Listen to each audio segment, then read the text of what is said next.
these highlights have been everywhere. What he did, pretty damn amazing, and some might say it's exactly what boxing needs. On the SportsCenter Instagram account, over 1 million likes. I mean, just look at the movement, look at the punching power, look at the speed, look at the showmanship, look at the dancing, look at the foot movement, the elusiveness. It's mesmerizing stuff. And like I said, undefeated, 6-0. Every single win except for one via stoppage. And he's not just some, geek off the street. He's an Olympic silver medalist. He's very highly regarded, and a lot of people think he could be the next big thing to come out of England.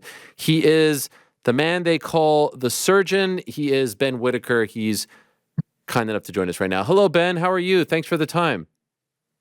Yo, thank you very much for having me, man. That was a great intro. I really liked it. All right. Oh, I appreciate that. And congratulations on everything that you've done up until this point, not just on Saturday. I know a lot of people may be learning about you, especially here in the United States, since Saturday, but you've been at this for a while.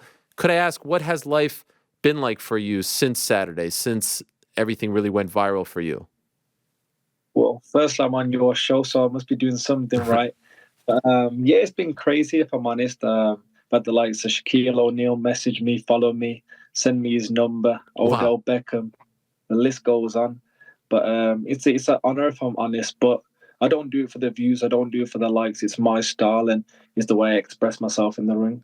Why do you think this fight is the one that has gotten you all this attention? When, let's be honest, you've done this throughout your career. This is not new. So why do you feel like this has changed things? That's what we was really trying to get the grips of, if I'm honest, because I've done it since my debut. I usually go in there, showboat, get the win, go back, eat Five Guys, and wake up as a normal day. I did the exact same routine, but I woke up and I had about 3,000 more followers. So I don't know what happened, if I'm honest. And since then, you have like 250,000 or so new followers, right? Like everything has exploded for you. Yeah, it's ridiculous, but all publicity is good publicity, I suppose.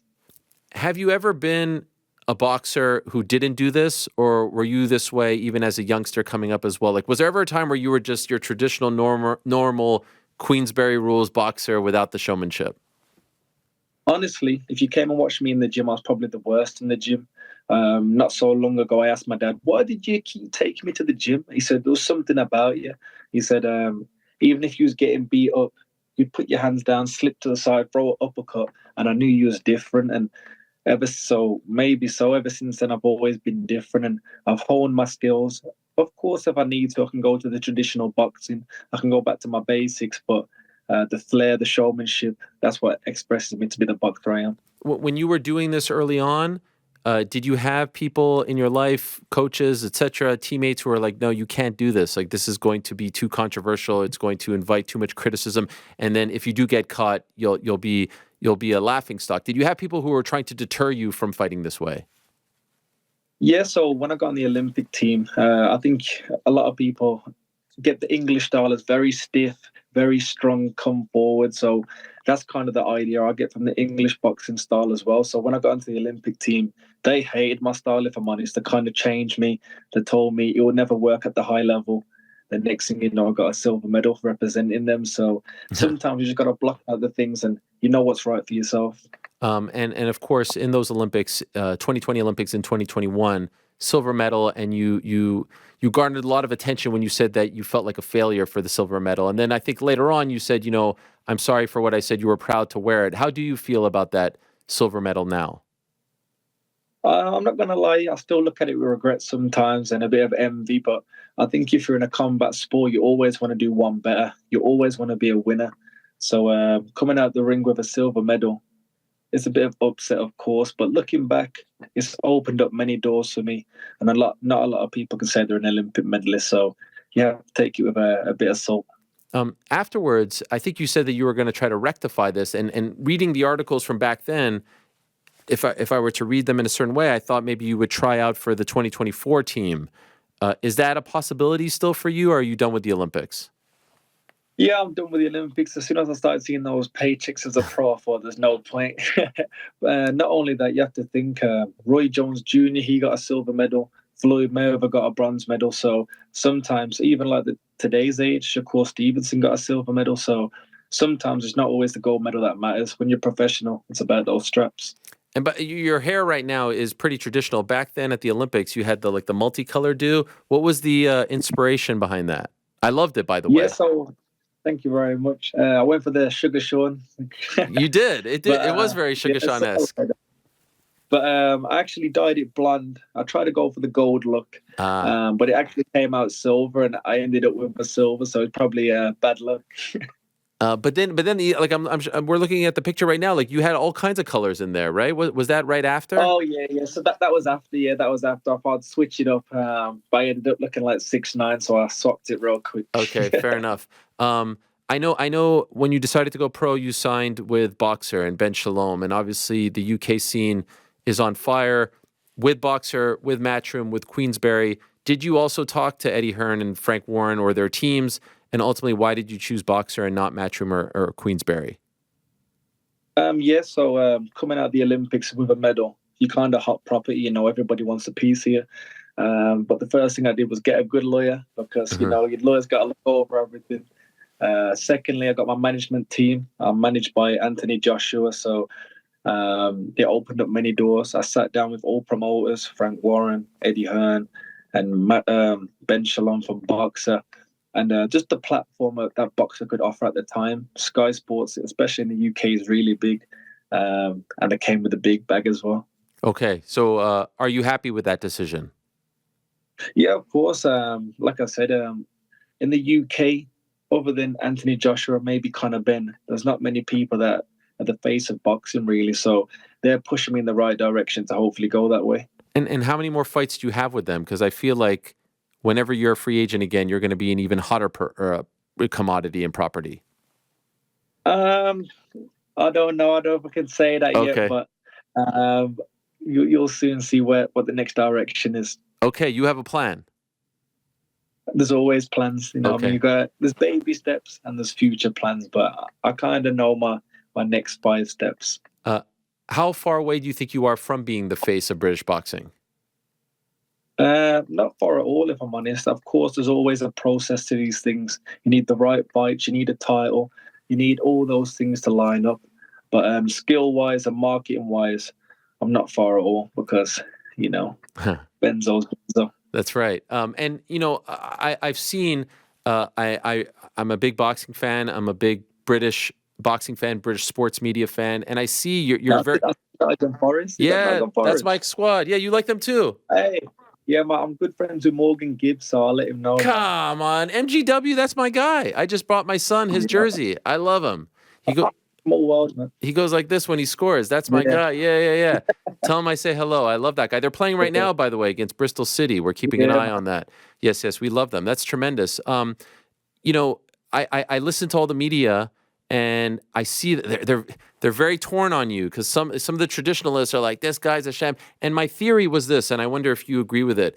I think that for the British public, they kind of pride themselves on being, humble, hard hat, blue collar, lunch pail guys. Oh, we can't be too crazy. But I think the American sports fans and the public here, they're like, this guy's amazing. This is incredible. Like, give us more of this. Boxing needs this. Do you feel that juxtaposition? That's the exact same reaction me and my dad said. We said, what's going on? Like, sometimes in the UK, like you said, it's very plain, it's very simple. And sadly, when someone comes out with a bit of something different they're not used to, they don't know how to take it. It's a bit too much for them on the plate. But then when it comes to America, you guys love it. And that's what we love. I've always grew up watching American boxing, UFC, things like that, the whole showmanship. Yeah. And that's what I've been brought up on. So, and not only that, my coach is American as well, Trigger Hill, so he loves it too. So, So does that bum you out? Does it bum you out that there are some people in your own country that are trying to kind of bring you down? I kind of like it because I believe when you've got people kind of trying to tear you down, they're going to watch you more. At the Right. end of the day, if you're one of these people who's a people pleaser and try and make everybody happy, sometimes it goes the wrong way. I'd rather be in the middle and people hate me or love me because they'll want to view me no matter what.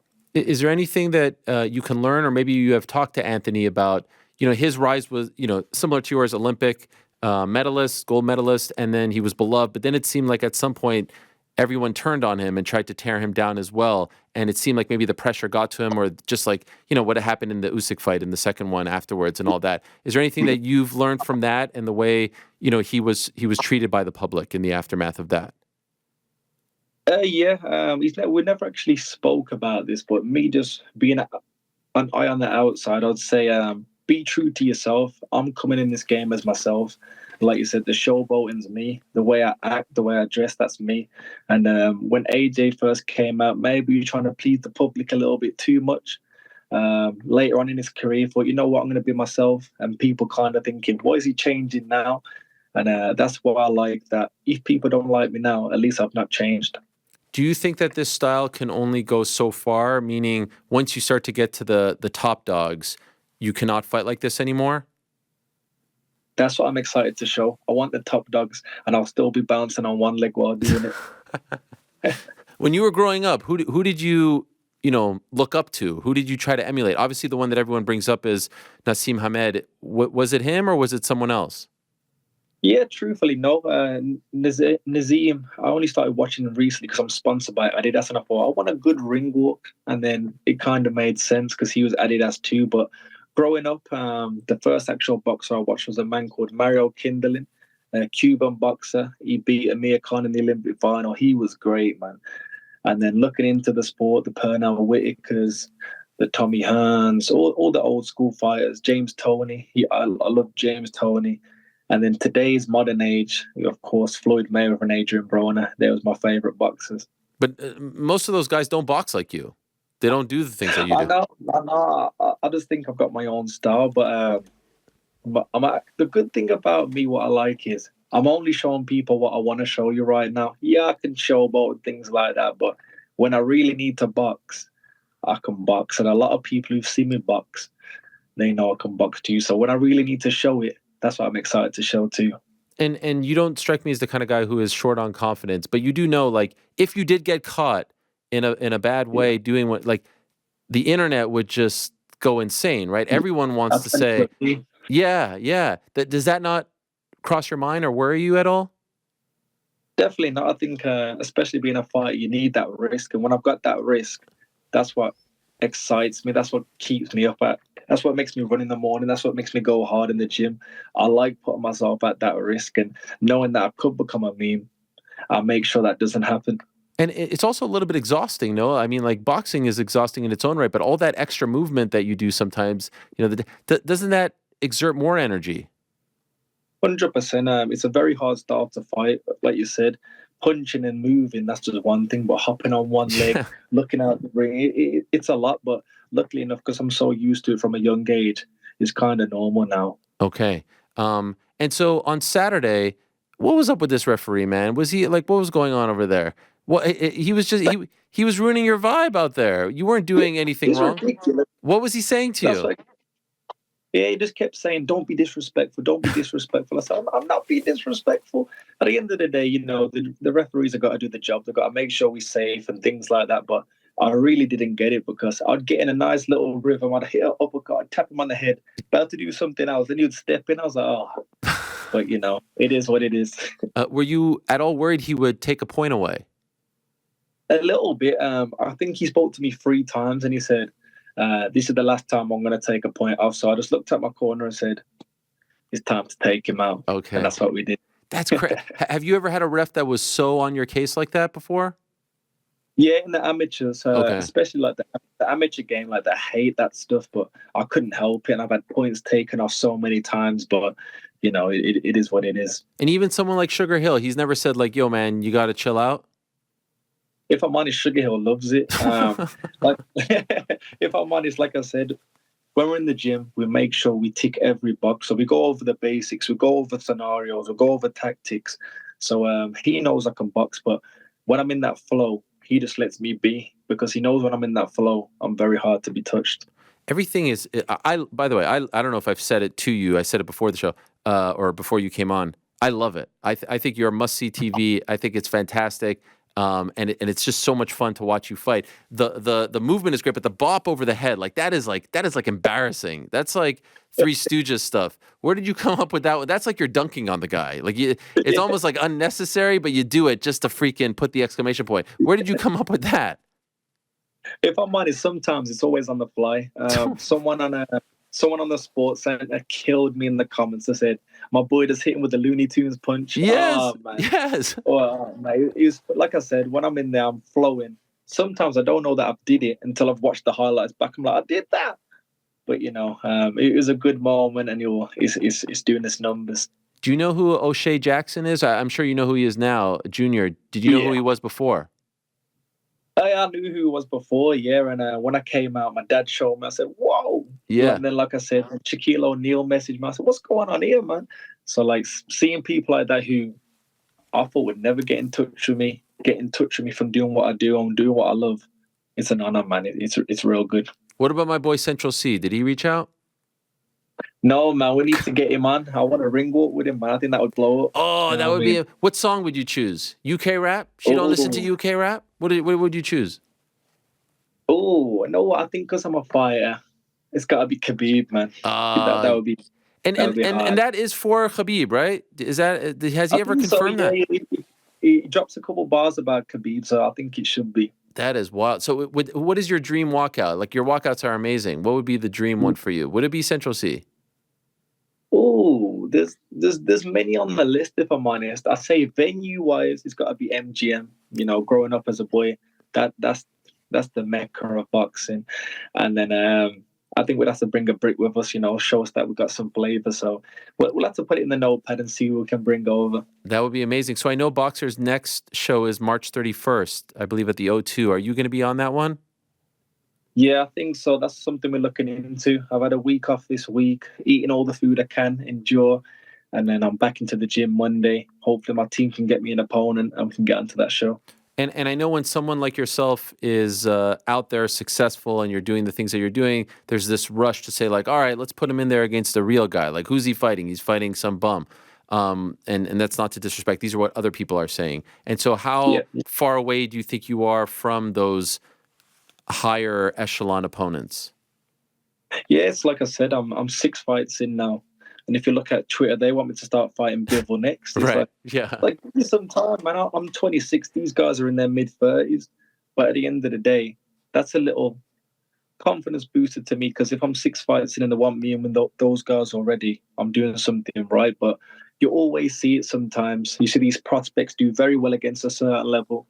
Oh, let's jump to this level. And when they jump to that level, they don't make it. I want to make sure I go through every phase.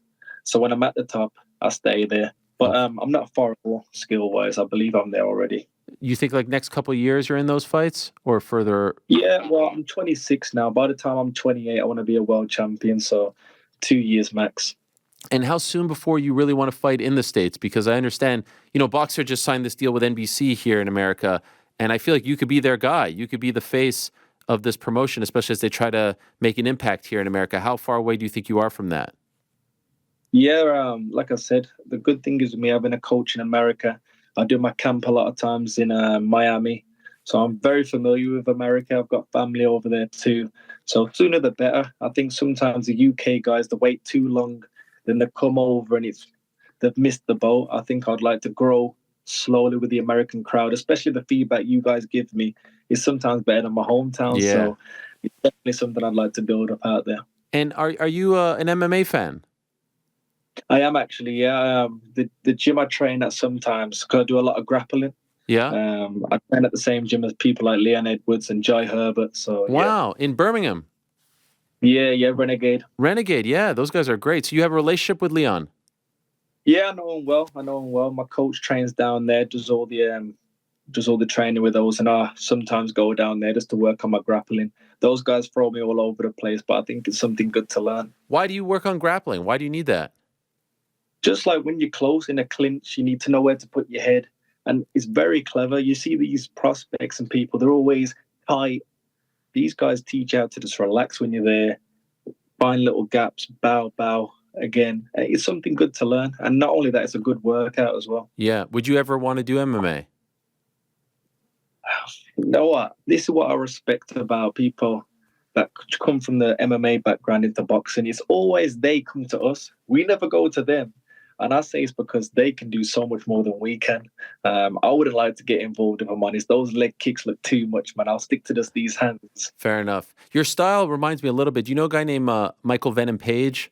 Have you heard of him? Yeah, I like him, man. He's good. He moves around a lot, not quite as much as you, amazingly, but he showboats a lot, and he's a showman, and people have criticized him for that. And he's had great success. He just signed with the UFC and is about to make his Yeah, I debut saw next that. month. Yeah, I just saw that he signed. I'm excited for him, and hopefully all the previous organizations he's been with, he did well there. Hopefully continue with the UFC. And I understand this is a big day or a big night for you as well. I think just a couple hours ago, your new rap song came out, the video and Yeah, whatnot. Yes. What is it called? it's called How Many Times. I'm ticking all the boxes right now. All I need to do is a catwalk, and we've ticked off all the boxes. I love it. We're showing some of it right now. So it's out right now. And where can people see the video? And is it available everywhere? Yeah. So it's available on our website on YouTube called Grime Daily. It's the same place that people like Central C, D Block Europe all put their music on. So I'm in good company. And how many songs have you come out with? So before like I really went professional, I had about 4 or 5 songs. Since turning professional, this is my first one. So hopefully we can continue the run. Wow. And how long did it take to make that video? The video was about 30 minutes, and then I Oh, made the damn. song in my bedroom. I made the song in my bedroom as well. So yeah, Look at so good. you. And you wrote it yourself. Yeah, I wrote it myself, mixed it and all that with myself in my bedroom. So, What? I'm a bit of a whiz kid. Wow, I love it. You know, last year, there was a song that came out by a guy who was masked, and they said he was a Premier League player. Do you know this guy? Oh, I heard about that. Yeah, I Thrill, I heard think it about was, or that. Trill, or something like that. Yeah, Did I they heard ever about reveal that. who it was? I don't think they did, I don't think they did. I don't think There so. was some rumor that it was a guy in Arsenal, I think in Ketia. There was a rumor that it was him because of like a tattoo on his arm. It was a good song. Yeah, I actually it thought it was, is quite good. Yeah, yeah. it's quite good. But you know what's going to happen, right? If you stumble, people are going to say, you're focused on the rapping, the fame, the this. They're gonna turn all these things against you. You're okay with Yeah, that? 100%. Like I said, one of my favorite boxers was Adrian Broner, and it sounds bad, but I don't know him. But I learned from his mistakes. If I'm honest, I saw him coming up. He looked hungry. He was one of the pound for pound best, in my opinion. But then the world title kind of got to his head. He started living the wrong lifestyle, going out with the rappers. And now look at him now. I bet he wishes he never did that. I do that more as a hobby, but I know boxing's the way out for me. The boxing's what's got me here, and boxing's what will change my life. So boxing's all that matters for me. So how do you allow that to not make your head too big and not distract you? What are you doing because I'm sure a lot is coming your way over the last couple of days and will come your way. How do you stop all of this from changing you? First, I think it's about a bit of mental strength.